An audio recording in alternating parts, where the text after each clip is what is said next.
துலாம் ராசி ஜோதிட பிரியர்களே, குரு பயிற்சி பலன்கள். குரு பயிற்சி 1/5/2024 அன்று குரு பகவான் மேச ராசியிலிருந்து ரிஷப ராசிக்கு பயிற்சி ஆகிறார். இது துலா ராசி அதாவது சித்திரை 3 4 சுவாதி விசாகம் 1 2 3 அடங்கிய சுவாதி நட்சத்திரத்திற்கு இது 8ஆம் இடம் என்று சொல்லக்கூடிய அற்புதமான ஸ்தானம், ஆயுள் ஸ்தானம் சொல்லுவோம். ஆனால் இந்த இடத்துக்கு குரு பகவான் வந்தாச்சுன்னா பல சிரமங்களும் சில அவமானங்களும் கொடுப்பார் அப்படின்னு நிறைய பேர் சொல்லுவாங்க. ஆனாலும் இது பெண்களுக்கு முதல்ல மாங்கல்ய ஸ்தானம். அதனால திருமண பிராப்தம் ரொம்ப சூப்பராக நடக்கும். அதுலேயும் பெண்களுக்கு இது வரைக்கும் நான் கல்யாணமே ஆகலை, வரங்கள்லாம் பார்த்துக்கிட்டு இருக்கோம், இன்னும் லேட்டாகிக்கிட்டே இருக்குது, ஒரு மாங்கல்ய பலம் வரமாட்டுக்கு அப்படின்னு சொல்கிறவங்களுக்கெல்லாம் இந்த குரு பகவான் இந்த 8ஆம் இடத்துல வரும்போது மாங்கல்ய பலம் ரொம்ப சிறப்பாக வந்துடும். அப்போது நமக்கு வாழ்க்கையை துணையை தேடக்கூடிய முடியும். அதே மாதிரி நல்ல ஒரு திருமண வாழ்க்கை அற்புதமாக அமையும். கணவன் மனைவிக்குள்ள நிறைய ஒற்றுமைகள் கிடைக்கக்கூடிய ஒரு அற்புதமான அமைப்பு உண்டு. அதே போல் இந்த இடம் தான் ரிசர்ச் இடம். மாணவ மாணவிகள் நன்றாக படிப்பார்கள். பிஹெச்டி பண்ணக்கூடிய அமைப்புகள் உண்டு. ஏதாவது ஒரு விஷயத்தில் ரிசர்ச் பண்ணணும் அப்படின்னா இந்த குரு பகவான் 8ஆம் இடத்துல வரும்போது மிகப்பெரிய ரிசர்ச். இப்போ நாங்கள்லாம் ஒரு ஜோதிடத்துறையில் இருக்கிறோம். அப்போ ஜோதிடத்துறையில் துளாராசிக்காரங்க இருக்காங்கன்னு அப்படின்னா அதில் ரிசர்ச் பண்ணலாம். நீங்கள் எந்த துறையில் பயணம் பண்ணுறீங்களோ அந்த துறையில் ஒரு ரிசர்ச் பண்ணீங்கன்னா உங்கள் வாழ்க்கை செம்மையாக அடுத்தடுத்த ஸ்டெப்பை நோக்கி பயணம் பண்ணிக்கிட்டே இருக்கும். அப்போது என்ன சொல்கிறோம் அப்படின்னு கேட்டிங்கன்னா, ஒரு ரிசர்ச் இல்லாமல் இருக்கும்போது தான் நமக்கு இந்த இடத்துல நம்ம இந்த தொழிலில் இவ்வளோ காலகட்டம் இருக்கோமே, ஏன் இந்த ஒரு நிலைக்கு போக முடியல அப்படிங்கிற ஒரு சில தாழ்வு மனப்பான்மை வரக்கூடாது தான் 8ஆம் இடத்துல எல்லாரும் ஒரு அவமானத்தை கொடுக்கும் அப்படின்னு சொல்லுவாங்க. இப்போ நம்ம ஒரு வேலையில் இருக்கிறோம், அந்த வேலையில் நம்ம அடுத்தடுத்து என்ன செய்யணும், என்ன பண்ணணும் அப்படிங்கிற ஒரு ரிசர்ச் வேணும். அப்போ அந்த நிர்வாகம் நம்மளை போற்றும், அந்த நிர்வாகம் நம்மளை ஒரு ஸ்டேட்டஸ்குள்ளே கொண்டுட்டு போகும்.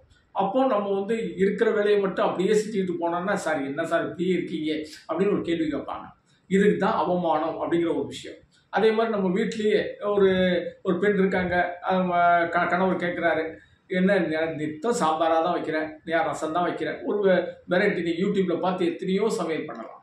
அதை மாதிரி நீங்கள் எந்த துறையில் இருக்கீங்க, எந்த இடத்துல இருக்கீங்க, உங்களுடைய அட்வான்ஸ் குரு 8ஆம் இடங்கிறது ரகசிய ஸ்தானம், ஆராய்ச்சி ஸ்தானம், ஒரு பரிமாண வளர்ச்சி ஸ்தானம் நாங்கள் சொல்லுவோம்.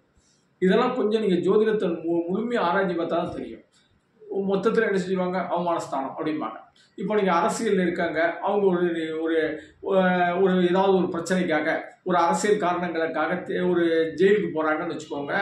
அதன் மூலம் அந்த கட்சியில் அவங்க வளருவாங்க. இல்லை சார் ஒன்றுமே இல்லை, நான் சின்ன பிரச்சனை பண்ணிட்டு ஜெயிலுக்கு போனேன்னா அது என்ன அர்த்தம்?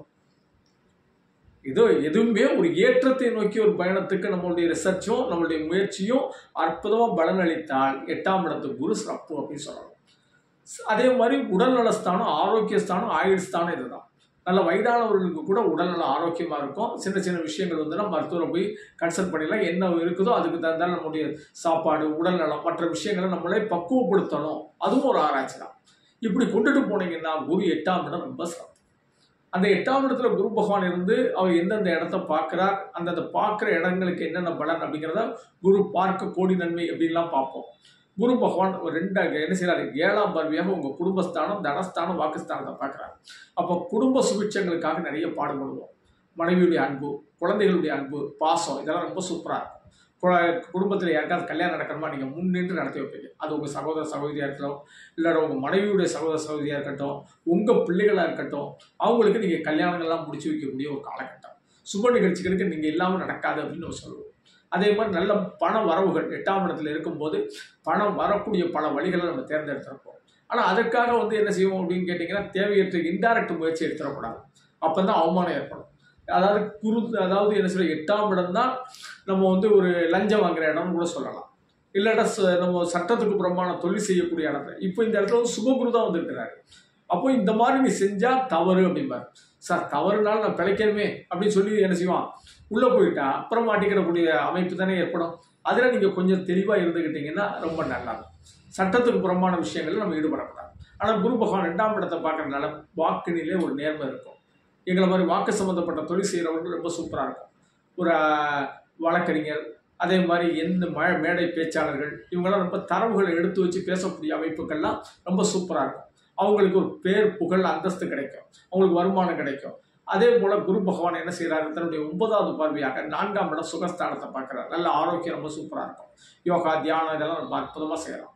அடுத்தால இது வீடு ஸ்தானம் அப்படிங்கிறனால ஒரு இடம் வாங்கி அற்புதமாக வீடு கட்டலாம். நல்ல இன்ஜினியரை பார்த்து, வாஸ்து கலைஞரை பார்த்து நம்ம தேவையான அளவுக்கு நல்ல சிறப்பாக வீடாக கட்டி கிரகப்பிரவேசம் பண்ணுற அளவுக்கு 4ஆம் இடத்தை சூப்பராக பார்க்கலாம்.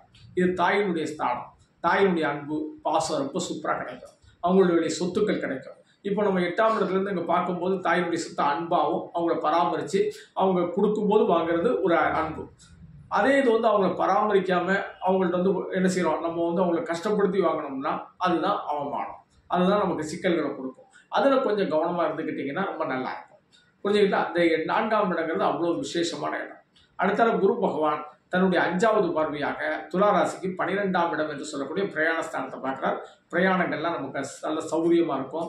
நல்லா கார் வாங்கலாம், அல்லது 2 வீலர் வாங்கலாம், லாரி வாங்கலாம், பஸ் வாங்கலாம், வேன் வாங்கலாம், ஆட்டோ வாங்கலாம், அல்லது அதே மாதிரி வாகனங்களை வைத்து தொழில் செய்யக்கூடிய யோகம் உண்டு. வாகன உதிரி பாகங்கள் தொழில் செய்யலாம். இடம் வாங்கி இடம் கட்டி வீடு கட்டி விற்கலாம். ரியல் எஸ்டேட் பிஸ்னஸ் பண்ணலாம். கமிஷன் தொடர்பான தொழில்கள் பண்ணுறதுக்கு இந்த 12ஆம் இடத்தையும் 4ஆம் இடத்தையும் பார்க்குறது அவ்வளோ விசேஷம். அடுத்தால பார்த்தீங்கன்னா இதுதான் வெளிநாடு முயற்சி. பாஸ்போர்ட் எடுக்கலாம், அதே மாதிரி டூரிஸ்ட் போகலாம், அல்லது வேலை வாய்ப்புகளை பெற்றுக்கொண்டு என்ன செய்யலாம், வேலை வாய்ப்பு விசா பெறலாம். இல்லை ஒரு நாட்டில் இருக்கிறோம், அந்த நாட்டில் குடியுரிமை வாங்கக்கூடிய அமைப்புகளை உருவாக்கலாம். அந்த மாதிரி குடியுரிமைகள் கிடைக்கும். பல நாட்டில் நம்ம வேலை பார்த்துக்கிட்டே இருப்போம். பூர்வீகத்தில் சொந்த பந்தங்களை சந்திக்கணும்னு நினைப்போம். அதற்கான பிரயாணங்கள் செஞ்சு சந்திக்கக்கூடிய அமைப்புகள் கிடைக்கும். இப்படி பல நாட்டுடைய அமைப்புகள்லாம் நமக்கு கிடைக்கும். தொலைத்தொடர்புகள்லாம் ரொம்ப சூப்பராக இருக்கும். நமக்கு தேவையான நட்புகள், ஒரு பதிவுகள் இதெல்லாம் எங்கெங்கேருந்து கிடைக்கணுமோ அதெல்லாம் ரொம்ப சூப்பராக கிடைக்கும். உறவுகள் நம்ம கூட சந்தோஷமாக பழகக்கூடிய அமைப்புகள் உண்டு. எந்த நாட்டில் இருந்தாலும் உறவுக்குள்ளே ஒரு பெண் எடுக்கணும், மாப்பிள்ளை எடுக்கணும், இது உறவுக்குள்ளே தான் திருமணம் முடிக்கணும் அப்படிங்கிற ஒரு எண்ணம் இருக்கும். இதெல்லாம் 12ஆம் இடத்தை பார்க்குறார். இது மோட்சஸ்தானம் அப்படிங்கிறனால தான தர்மங்கள் நிறைய பண்ணுவோம். இப்படி பல வகையில் பார்த்தீங்கன்னா அவர் 3 சிறப்பான ஸ்தானங்களை பார்த்து நன்மையை கொடுக்குறார். 8ஆம் இடம் அபகீர்த்தி ஸ்தானம், அவமான ஸ்தானம் சொன்னாலும் அதுலேயும் பல புண்ணிய பதிவுகள்லாம் இருக்குது. அதனால் கவலைப்பட வேண்டாம். ஆலங்குடி குரு பகவானுக்கு தரிசனம் பண்ணிட்டு வாங்க. அதே மாதிரி என்ன செய்யுங்க, வியாழக்கிழமையில் பெருமாளுடைய தரிசனம் ரொம்ப விசேஷமாக இருக்கும். கண்டிப்பாக ஒரு தடவை திருப்பதி வெங்கடாஜலபதி அன்னைக்கு போய் தரிசனம் பண்ணிட்டு வாங்க. அதுவும் வியாழக்கிழமை தரிசனம் பண்ணிட்டு வந்தீங்கன்னா வியாழக்கிழமை அவருடைய அந்த அடிகளெல்லாம் இல்லாமல் பிறந்த அந்த மேனியோடு அவர் இருக்கக்கூடிய அமைப்பு இருக்கும். அது அந்த பார்க்கக்கூடிய ஒரு திவ்ய தரிசனம். அதை ஒரு வியாழக்கிழமை நீங்கள் புக் பண்ணி தரிசனம் பண்ணிட்டு வாங்க. அதே மாதிரி வியாழக்கிழமை அன்னைக்கு கண்டிப்பாக சிவபெருமானுடைய தரிசனங்களை தொடர்ந்து தரிசனம் பண்ணிட்டு வந்தீங்கன்னா 8ஆம் இடத்துல உள்ள குரு நமக்கு நன்மையாக செய்வார். மாணவ மாணவிகள்லாம் வியாழக்கிழமை சரஸ்வதி ஹயகிரிவருடைய வழிபாடுகளை செய்யுங்க. அதே போல் எப்பவும் போல் வியாழக்கிழமை நவகிரகத்தில் இருக்க குரு பகவான் வடக்கே நோக்கி குபேர திசையை நோக்கி இருப்பார். அவருக்கு மஞ்சள் வஸ்திரம், கொண்டக்கடலை மாலை போட்டு அவருக்கு ஒரு அர்ச்சனை பண்ணி வழிபடுங்க. நன்றி. தெய்வீக மாரிமுத்து 98 42 52 16 69 என்னுடைய செல் நம்பர். இந்த நம்பரில் அப்பாயின்மெண்ட் வாங்கிட்டு சென்னை தூத்துக்குள்ளே சந்திக்கலாம். அப்படி இல்லை செல்ஃபோனில் தான் ஜோதிடம் கேட்பேன் நினச்சிக்கிறேன். இதான் என்னுடைய கூகுள் பே நம்பர். உங்களால் முடிஞ்ச அமௌண்ட் பே பண்ணிட்டு வாட்ஸ்அப்பில் date of birth, place of birth, time of birth name பதிவிடுங்க. அதற்கு பிறகு நான் டைம் தர்றேன். அந்த டைமில் கால் பண்ணி ஜோதிடம் கேட்கலாம். நன்றி. தெய்வீக மாரிமுத்து.